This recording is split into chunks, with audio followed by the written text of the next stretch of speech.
Barakata Yahweh, Barakata Yahweh Shai, Bahasham, Barakahak Wadash, Barakatum. First and foremost, I want to give all praises, glory, and infinite honors to Yahweh, Bahasham, Yahweh Shai. Double honors to the apostles and elders, a great millstone who ruled and teach well.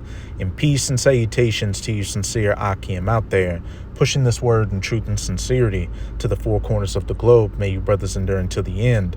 This is the brother Ra'aya coming at you with another lesson, and I'm going to start it off in Revelation chapter 17, verse 16. And the 10 horns which thou sawest upon the beast, these shall hate the whore, and shall make her desolate and naked, and shall eat her flesh, and burn her with fire.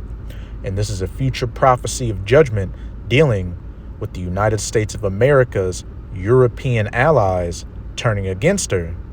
Those 10 horns represent the European Union, or the EU, beginning with the first 10 common markets of it, back when it was known as the European Economic Community. And the beast is speaking of NATO, the military aspect of this U.S. European power structure. And the whore that rides upon the beast, Mystery Babylon, Babylon the Great, the mother of harlots, as it says earlier in this chapter, is speaking of none other than the United States of America. And as it said, they shall hate the whore and make her desolate and burn her with fire. And that's talking about nuclear fire, because at some point during World War III, which is also biblical prophecy, Revelation 11 and 12, Revelation 9 verse 12, at some point, America's European allies are going to turn against her and ally themselves with America's enemies, like Russia and China.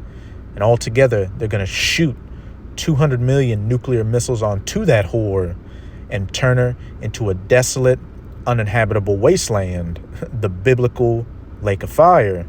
And in this video, I'm going to go into a little bit of 2 articles just to show how close we are to these final few prophecies coming in their fulfillment. And with the way things are looking, DJ Donald Trump, President Nero, is looking like that cruel lord that's ruling over Babylon, or spiritual Egypt, as America is also known as in Isaiah chapter 19. But the first article I'll be going to is on therawstory.com. Backfired spectacularly.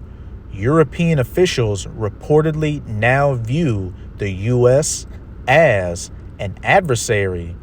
And these shall hate the whore. If Vice President J.D. Vance hoped to earn respect among international leaders with his speech in Germany last week, it didn't work, according to one senior diplomat.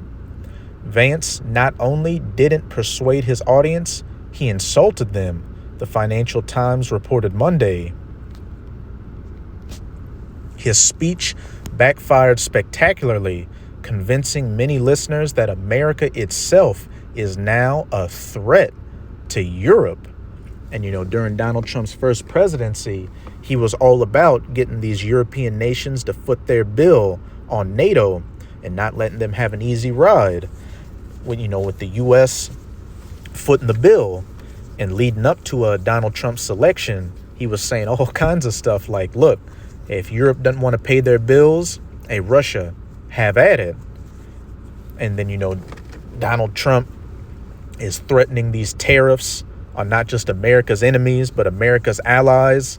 And as we're going to go into a little bit with that second article, the Trump administration is saying, look, Europe cannot expect America to help them, dealing with Russia over Ukraine, and that, Europe, hey, we started this mess, but you got to finish it, which is a lot of what America does.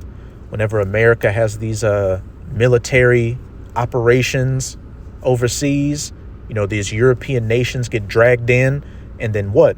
They always feel the blowback, especially with these refugee crises.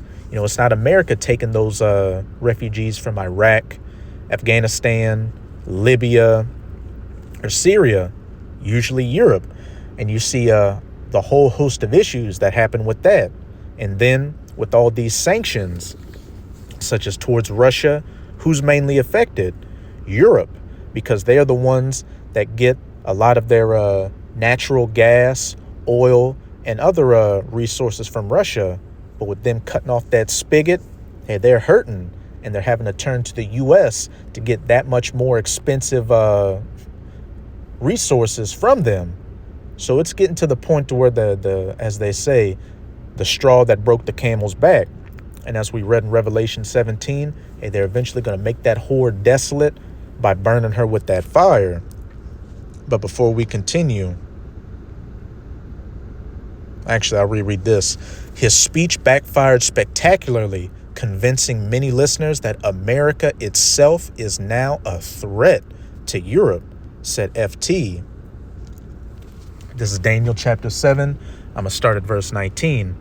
Then I would know the truth of the fourth beast, those legs of iron in Daniel chapter 2 that, King Nebuchadnezzar of the Neo-Babylonian Empire saw in his dream and the prophet Daniel broke down, which is speaking of the ancient pagan Edomite, or so-called white person, Roman Empire.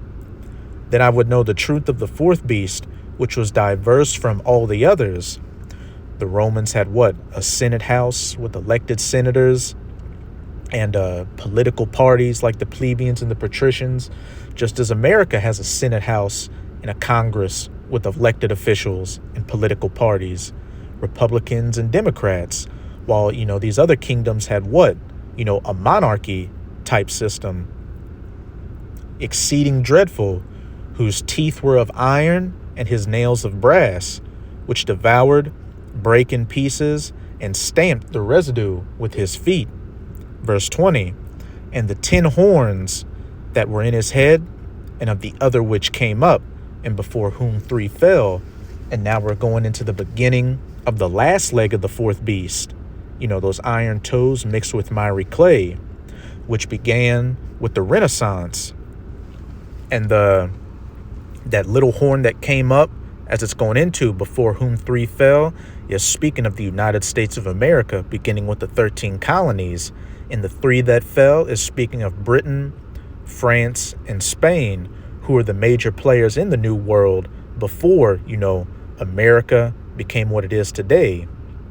Even of that horn that had eyes and a mouth that spake very great things, whose look was more stout than his fellows.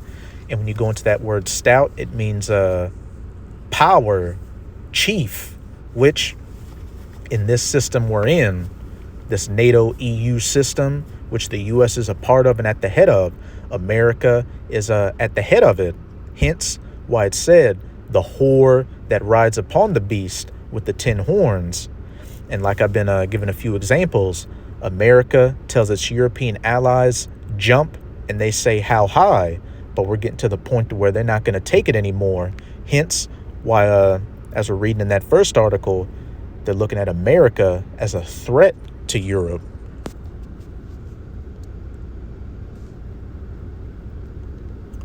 This was a direct assault on European democracy, alleged a German politician.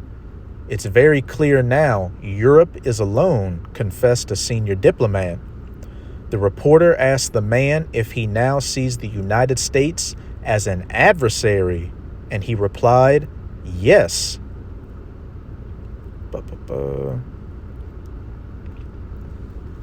Gideon Rockman, who was on hand in Munich for the outlet, wrote that the only thing that could be considered positive was the allegation it was puerile bullshit. However, he said it was ignored because it was aimed at a U.S. audience. There is now concern that President Donald Trump could use his power to make demands about trade and security, whose look was more stout, chief, or powerful than his fellows. That means that Europe must now start the painful process of de-risking its relationship with the U.S., looking for areas of dangerous dependence on America and stripping them out of the system, the report closed. Trump spent much of his first term and his 2024 campaign arguing that other countries didn't respect the United States. Upon leaving office in 2021, Trump claimed, "The world respects us," again. So now I'm going to go to my second article on theguardian.com. The U.S. and Europe are at crossroads. A new world order is emerging. We've seen the opening salvo in a U.S. effort to transform the transatlantic relationship. The future of democracy is in play. Over the past week, the foundations of U.S.-European relations shifted dramatically. In a series of highly controversial interventions, Donald Trump's administration outlined a new U.S. approach to Europe. It revolves around negotiating a rapid end to the war between Ukraine and Russia and handing Europe the lead responsibility for its own defense and forging a new transatlantic alliance of populist forces on the right. After 25 years of working on transatlantic relations, I'm aware of the tendency of crisis moments like this to fade and relationships to trend backward towards historical norms. But this time is different, and it's different because we're at the end of Esau Edom's rulership. Those when you read about that statue in Daniel chapter 2, those iron toes mixed with miry clay were the last piece of it before that great millstone broke it to pieces. And that's talking about the kingdom of heaven under the children of Israel, who are known as the so-called Negroes, Latinos, and Native Americans today, having next. Which, let's get that. This is Daniel chapter 2, verse 40. And the header reads, Rome, and the fourth kingdom shall be strong as iron, those legs of iron. For as much as iron breaketh in pieces and subdueth all things, and as iron that breaketh all these, shall it break in pieces and bruise that ancient pagan Roman Empire. Now we're going into the last leg of it. And whereas thou sawest the feet and toes, part of potter's clay and part of iron, and that part of clay and iron can go into two things.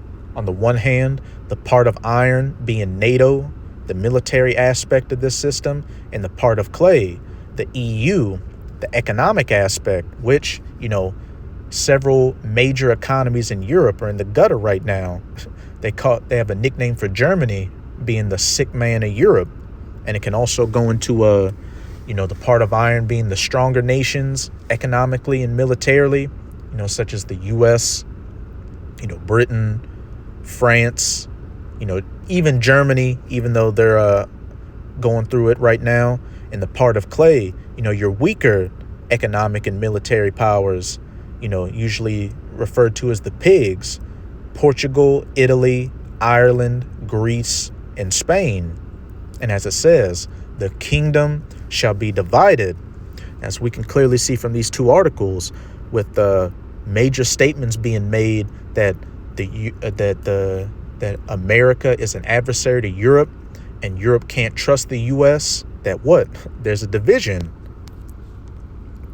But there shall be in it of the strength of iron, for as much as thou sawest the iron mixed with miry clay, and as the toes of the feet were part of iron and part of clay, so the kingdom shall be partly strong and partly broken. These divisions within the system, why they're, they'll agree on things here and there, but on other major issues they'll have a division, and eventually this system is going to be completely broken. Now let's go into what happens after the iron toes mixed with miry clay, because remember, the title of that article said a new world order is emerging, which they're right about that, but it's not the one they expect. Verse 44 in the header reads, the divine kingdom. And in the days of these kings shall the power of heaven set up a kingdom that shall never be destroyed, and the kingdom shall not be left to other people, but it shall break in pieces and consume all these kingdoms, and it shall stand forever. The kingdom of Israel, the kingdom of heaven, which begins when Yahushua, the Son of the Most High, whom the world ignorantly refers to as so-called Jesus, makes a second coming, and like that great millstone, hits that statue at the feet and completely breaks it to pieces. And then, as it said, it shall not be left to other people, because the sole sovereign rulers of the kingdom of heaven are going to be the children of Israel, with the other heathen nations subservient unto them. Verse 45, for as much as thou sawest that the stone was cut out of the mountain without hands, and that it brake in pieces the iron, the brass, the clay, the silver, and the gold, the great Most High hath made known to the king what shall come to pass hereafter, and the dream is certain, and the interpretation thereof is sure. And with the information we're reading about in these articles, we can see that these prophecies, the words of Yahweh Bahashem Yahweh Shai, are certain and sure, because they're coming to pass right before our very eyes.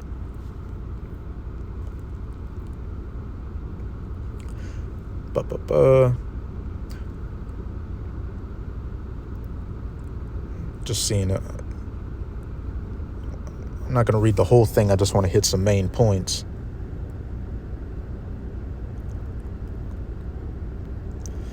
At the Munich Security Conference, Trump officials hurled a series of rhetorical bombs at their European counterparts as the electricity crackled through the cramped rooms of Munich's Bayerischer Hof Hotel over the weekend.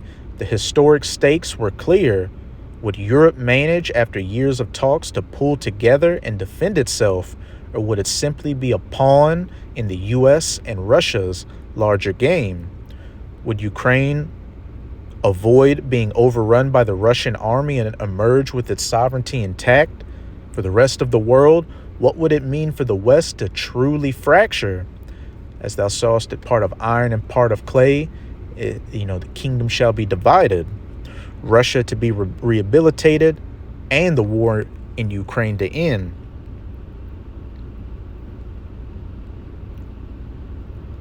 The reverberations began last Wednesday when U.S. President Trump announced that he and Vladimir Putin had made a plan to negotiate an end to the war. Europe and Ukraine were frightened to the bone that the future of their security would be decided without them. Meanwhile, Peter Hegseth, the U.S. Secretary of Defense, said at NATO headquarters in Brussels that Europe would need to provide for Ukraine's defenses once the war was over, and with only limited support from the United States. Europe feeling that blowback from America's military campaigns. Europeans fear they are woefully unprepared for this task. In a reversal of official U.S. policy, Hegseth added that Ukraine would not join NATO.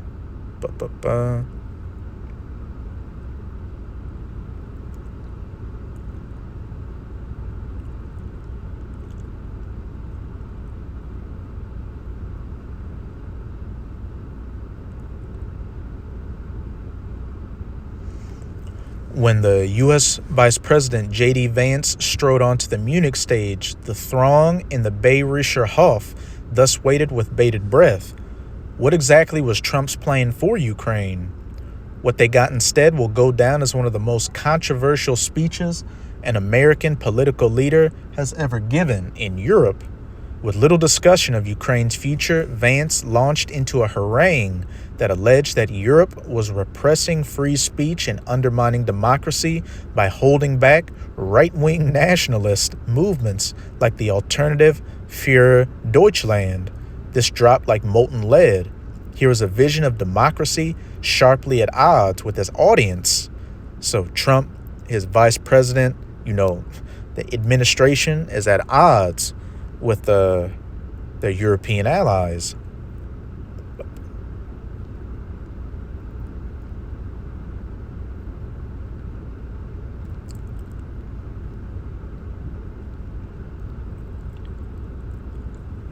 The U.S. Secretary of State Marco Rubio has since met in Saudi Arabia with his Russian counterpart Sergei Lavrov to prepare the way for Putin and Trump's next discussion on the future of Ukraine and, by extension, Europe.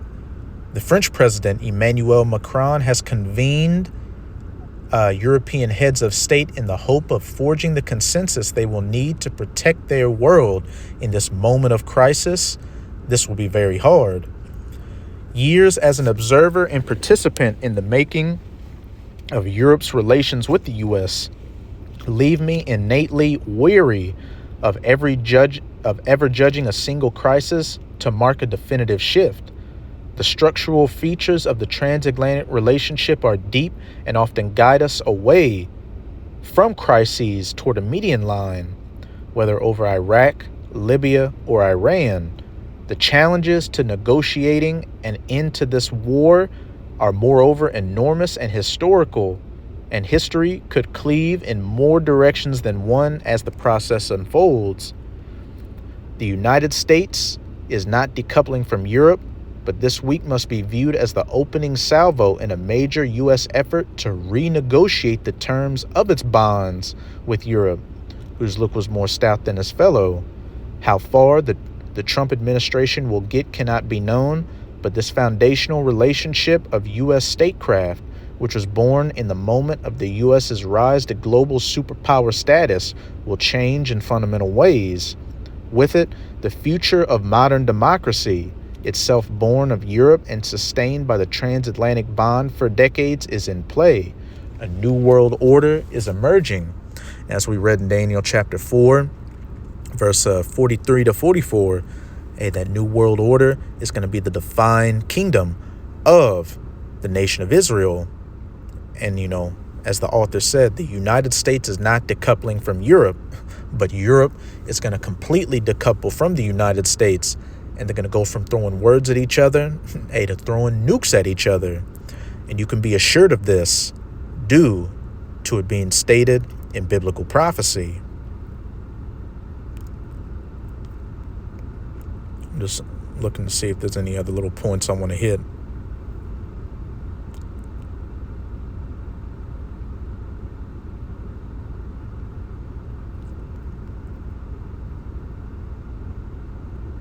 I'll read this.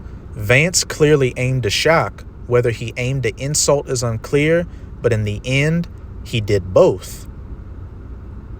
Others, however, still in a state of shock, continued to call for Europe to push back against the U.S., go its own way, and win the war for Ukraine on its own. Talking points like these worked well 3 years ago, but their unrealistic nature today risks undermining Europe's ability to pull together and ensure its vital interests are protected.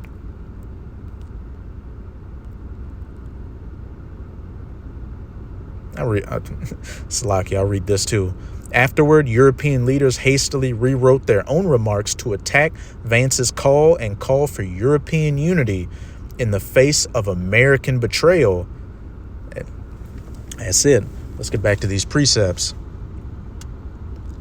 This is the book of Obadiah. I'm going to start at verse 1 and jump down to verse 7. And this whole book is dedicated to the judgment of you Edomites. Edom will be humbled, as the header reads. The vision of Obadiah. Thus saith the Lord Yahweh concerning Edom. We have heard a rumor from Yahweh, and an ambassador is sent among the heathen. Arise ye, and let us rise up against her in battle. And these nations outside of the West are turning against the West. Economically right now, you've got the formation of the BRICS, and eventually it's going to take a military footing. But I'm going to jump down to verse 7. All the men of thy confederacy, speaking of your allies, speaking of the United States of America, have brought thee even to the border. The men that were at peace with thee have deceived thee and prevailed against thee. And all throughout those two articles, what were we hearing about? Calls for European unity, calls that the U.S. was an adversary and a threat to Europe, and that Europe should, forge their own path outside of the U.S. And they're ultimately going to prevail against them by what? Allying themselves with America's allies and burning this whore with fire. They that eat thy bread, receiving that, all that money from the U.S. to help fund NATO, the troops to protect Europe, all these other benefits that Europe receives from the U.S. They that eat thy bread have laid a wound under thee. These very same assets are going to be turned against the U.S. There is none understanding in him. But now I'm going to close it out in Mark chapter 3, verses 24 to 25. And if a kingdom be divided against itself, that kingdom cannot stand. And if a house be divided against itself, that house cannot stand. And this has never failed with every great kingdom throughout history. Once they started dividing internally, that's when they collapsed and were taken over externally. And it's going to be no different with these Edomites, especially these Edomites of the iron toes mixed with miry clay. The NATO EU system that the U.S. is a part of and at the head of.